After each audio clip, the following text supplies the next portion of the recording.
In hydrogen compounds, our next compound is what? Water. Okay. Here, as you know very well, it is the major part of all living organisms. Now come to the human body. It consists of 65% of water. Okay. And some plants, almost 95% they contain the what? Water. Now let us discuss physical properties of water.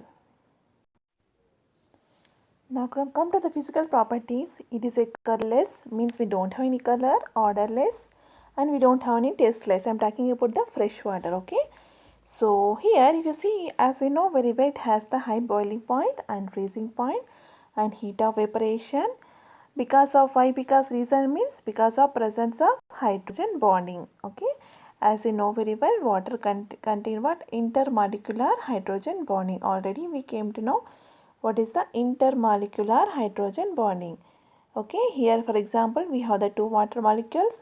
As you know very well, we have the partially here positive charge, partially negative charge and oxygen atom. Here also we have the partially positive and partially negative. So what happened, there will be attraction between the positive and negative partial charges. This is called what? Hydrogen bonding. So why it's having the high boiling point, freezing point and heat of evaporation means because of presence of what? Here hydrogen bonding. So it is a what? Highly polar solvent. Okay, what is the polarity? What is the dipole moment? Already we discussed. So it has the high dielectric constant. Dielectric constant means what? The capability of storage of what? Some amount of electric current, means it can store more amount of electricity. So that is called as what? Dielectric constant. Here it has the high dielectric constant and it interact with the polar or ionic substances effectively with the release of considerable amount of energy due to ion dipole interaction. Okay.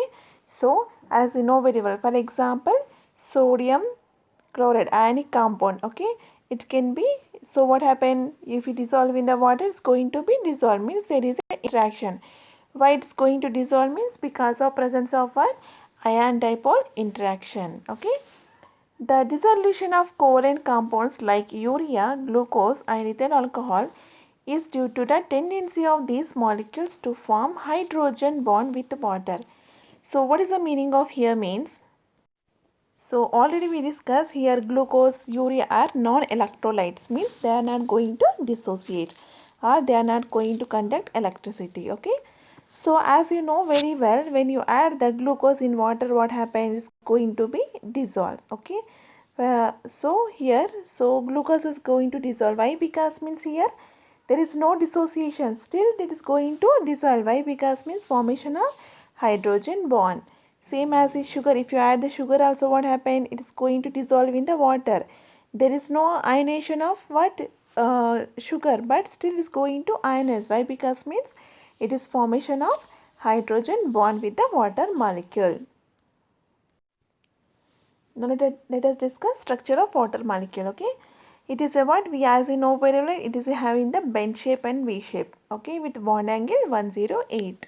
Sorry, 104. Already we came to know what is the structure, how it came. That in the chemical bonding. Now bond length is, if you see here, 95.7 picometers. So as you know very well, it is a polar molecule. Okay, so why? Because means we have the here V shape. As you know very well, by dipole moment we are going to show with the what? Less electronegative to more electronegative atoms. So resultant dipole moment is going to be at, it has some polarity. So it is a polar molecule. So here you can see the what is shape in the gaseous state. Yeah, here you can see the intermolecular hydrogen bonding. Okay. So here we have, this is partially positive, this is an oxygen, we have partial negative. So partial positive on hydrogen, partial negative on oxygen. Why? Because mean, so here hydrogen having the less electronegativity, oxygen having the one more electronegativity. So hydrogen bonding we are going to show with the what? Dotted lines. So here the presence of what? Intermolecular. This is what? Intermolecular hydrogen bonding. Intermolecular already we told means it is present with between the molecules. Intra means what? It is a within the molecule. Here we have the intermolecular hydrogen bonding. Next we have ice. Ice means what? This is a what? As you know very well, it is a crystalline form of what? Water is called ice. So at atmospheric pressure, ice crystallizes in a hexagonal form, but very low temperature condenses to cubic form. Here if you see, just I gave a search from Google, okay, you can see here. So here structure of liquid water, nothing but here left side, this one, okay, consists of molecules connected by short-lived hydrogen bond because water is fluid, okay, nothing but in the what here you can see. In the liquid state, it has the structure like this. In ice, this is the right side, okay, this is the structure. The hydrogen bonds become permanent, resulting in an interconnected hexagonally shaped framework of molecule. Here you can see hexagonal means what? This one is called hexagonal. Here you can see, okay, hexagonally shaped here molecules are like a hydrogen bond is there, they are going to be rigid and become permanent, and they are going to what? Hexagonal shape. So this is the shape of ice. Now come to, if you see the density of ice, as you know very well, it is less than that of the water. Therefore, an ice cube float on water. Okay. For example, as you know very well, in a glass of water, if you add the ice cube, what happens? They are going to be float. Okay. Why? Because means density is less than that of the water. If less denser, so what is the less density? Is going to be float. For example, if you mix oil and water, what happen? If you mix here oil and water together, what happen? Oil will be float on the water. Why? Because means density of oil is less. Okay. Now water density is more. So because whichever having the less density is going to be float. So here ice having the less density than that of water. So here you can see structure of has ice, already we told hexagonal crystal lattice is there. Okay.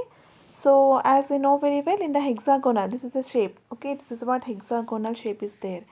Here we have the empty space. Okay, large empty space is there.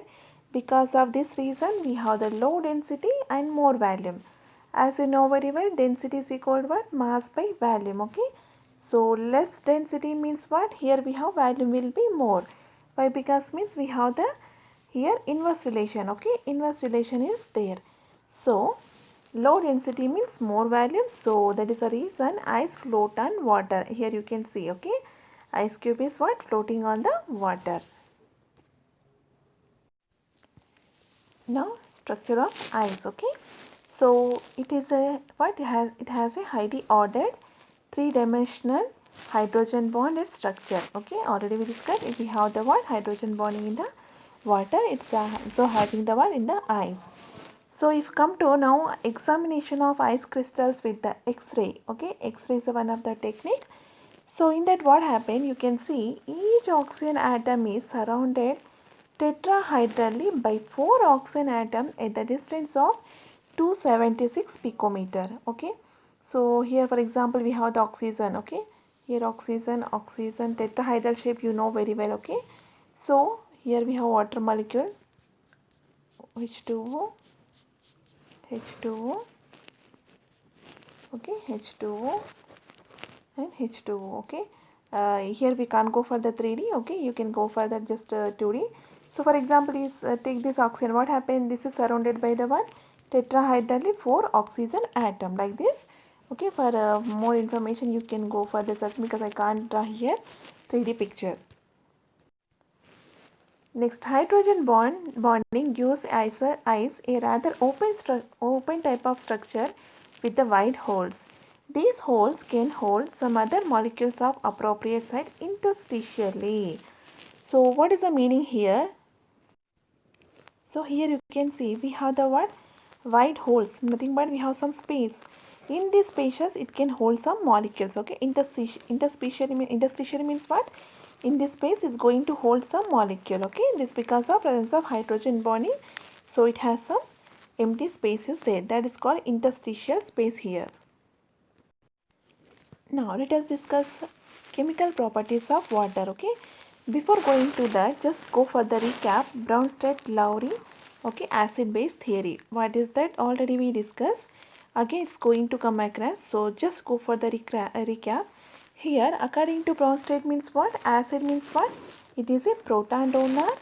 Base means proton acceptor. Here in this case, if you what happen here, this is going to be lose the proton. So it is a what? Acid. Now this B minus is converted into BH. So this is a what? Proton acceptor. So it is a base. So from acid you are going to get the conjugate base. From the base you are going to get the what? Conjugate acid. So here conjugate acid means what? This is about conjugate acid. How you are going to get? For base, if you add the proton, this is a base. After adding the proton, you are going to get the what? Conjugate acid. Conjugate base means what? From acid, you have to subtract the proton. So this is acid. If you subtract the proton, you are going to get the what? Conjugate base. So already we discussed. From acid, you are going to get the conjugate base. From the base, you are going to get the conjugate acid. Okay. Now, first chemical property of water, it having the what? Amphoteric in nature. Amphoteric means what? Both. Okay. It acts as an acid and as well as base. That is means called as a what? Amphoteric substance. In the broad sense, it acts as acid with ammonia and base with H2S, hydrogen sulfide. Let us see equation. So here we have the H2O, okay, ammonia. So according to our Bronsted part, it's going to lose the proton, it is called as acid.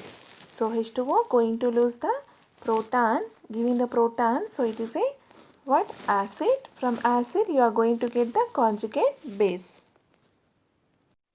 Next ammonia, it's going to take the proton. So this is ammonia going to take the proton. From that you are going to get the what? Conjugate acid. So here water acting as a acid, ammonia acting as a what? Base. Now here what happens on reaction with the H2S here. Now it is going to lose the proton. See, here it is going to lose the proton. So it is a acid. From that you are going to get the conjugate base. Now this proton is abstracted by the water and giving the what? Hydronium ion.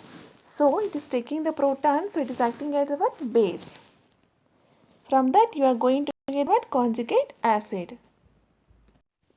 So from this what we want to convey here? So it can act as acid and base. It is called what? Amphoteric in nature. Next chemical reaction we have autoprotolysis. Auto means what? As you know very well, self. Okay.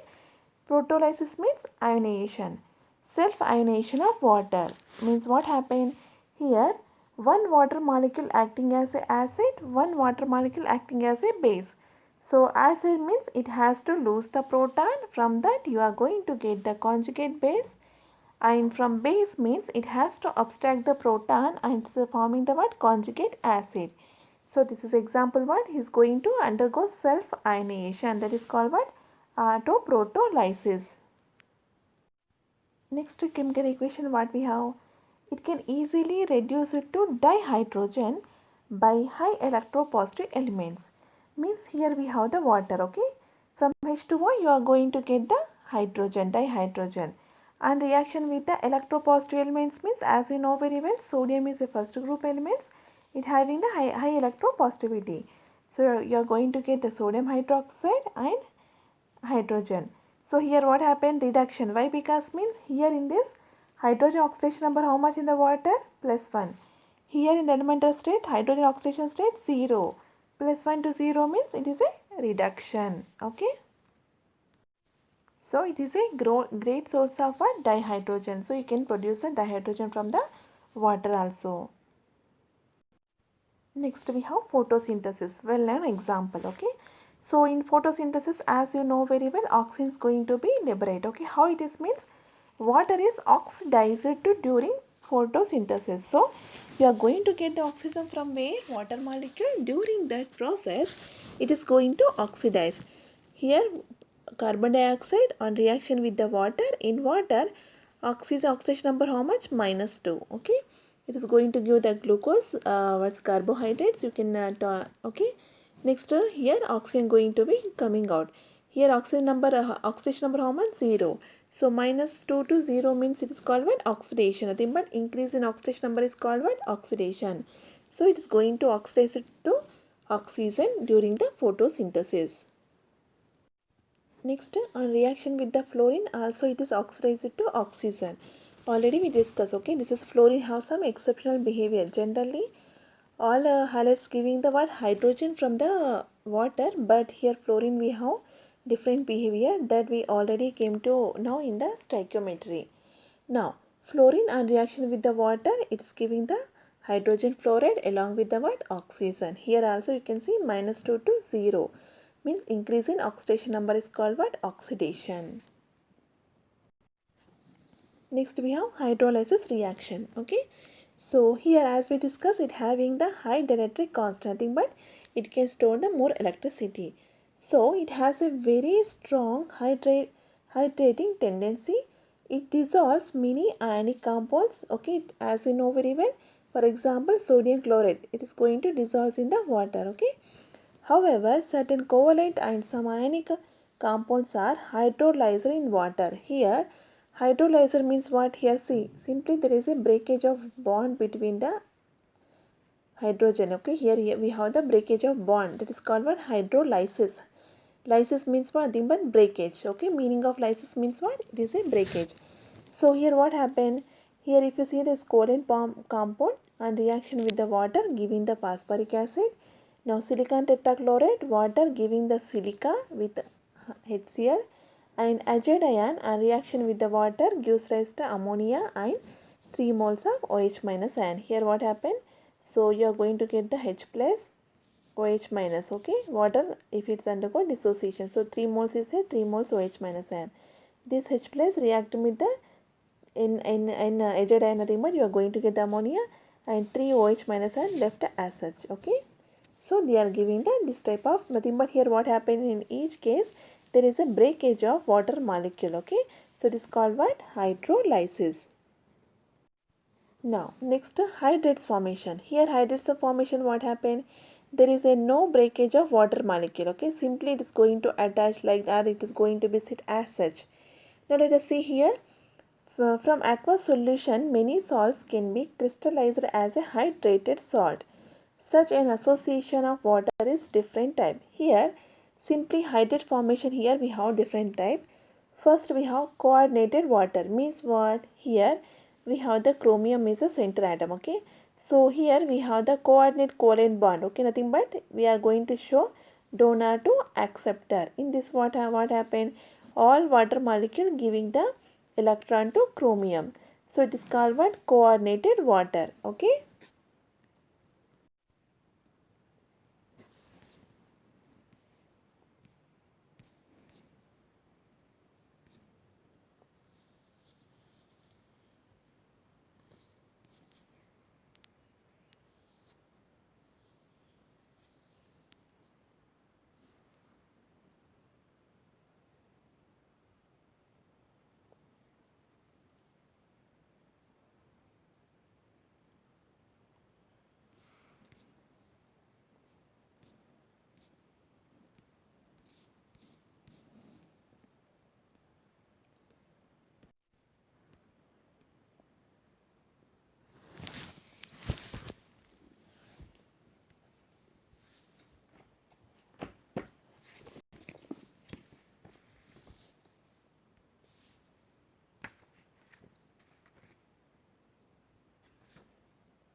Here what is the question? Problem number 8.3. What is the given means? How many hydrogen bonded water molecules are associated in the copper sulfate 5H2O? Okay. So if you see structure, this is the structure of this one. Okay, copper sulfate. In this only one hydrogen bond water molecule. How many are there? Only one is going to have in the hydrogen bond. Let us see here how it is. Okay, here we have the two copper sulfate molecules are there. So let us see here this part. Okay, here copper sulfate. Okay, we have the four water molecules over along with the sulfate ion. So this is the fifth one we having the what? Hydrogen bonding. So only one molecule is having the what? Hydrogen bonding. So the other molecules are coordinated.